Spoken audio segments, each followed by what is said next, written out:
Every great war story follows a hero. We remember the battles, the climaxes, the victories. But there's one small moment in every hero's journey that we often overlook.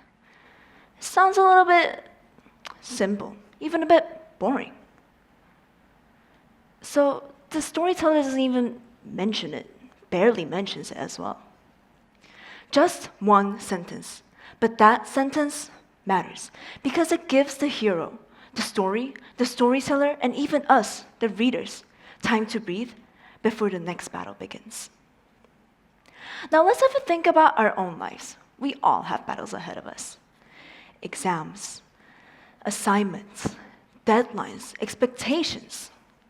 And in those moments, it's okay to feel overwhelmed, exhausted, worn out, because it's normal. But then, in those moments, we tend to think that the only way to keep going, the only way to keep moving forward is to keep pushing, is to keep trying harder. But that's not the case. Just like the hero, sometimes the rightest move, the most smartest move, can be just to pause, to breathe. Now, here's the thing. Without rest, you don't win faster. You just burn out. Because in this battle of life, it's just you and yourself on the battlefield. There's no opponent trying to defeat you. But if you're exhausted, if you're bruised up and you can't think clearly, how will you keep going and how can you keep going? So rest is not the same as stopping.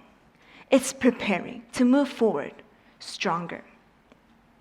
And yet, rest can feel uncomfortable sometimes. It tricks us into thinking, oh, if I stop, I'll lose time. If I slow down, others will get ahead of me. But that's the illusion. Rest doesn't stop you. After it, you'll recover stronger. And in places like Korea, where hard work and long hours of hard work especially are seen as measures of dedication, rest can feel especially uncomfortable, even when it's the thing that we need the most in moments. After a long day, after studying, after winning, after losing, after trying your best, you need some time.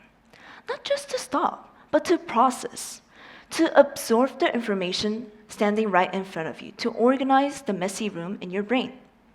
But if you don't rest, your mind doesn't get the chance to do that. That's not productivity, that's overworking, disguised as productivity. And I want to be very clear about something as well. Rest isn't the same as vulnerability, nor weakness. So let me give you two examples. One example. This is a well-known one. It's about a messenger who ran 42 kilometers non-stop to deliver an urgent news. And then in the end, he collapsed. The second one, it's about these 410 medical students. Out of them, 295, which is around 72%, got a lower score than they expected. Why, you ask? Lack of rest. Now, these two stories are very different stories, but they share a strong similarity between them. They pushed themselves to the limit until they collapsed, and in the end, they couldn't perform the way they needed to. Because rest is not the same as procrastination, nor is it scrolling on your phone, collecting more unnecessary information that you don't need. Real rest means slowing down. It means giving your brain some space and time to absorb, to adapt. Like cooling down after a long race. Like cooling down after a long race. In fact, science tells us something important. 9 hours of sleep. Those athletes got less injuries and they performed better. Soldiers are required sleep as a mission, not as a reward.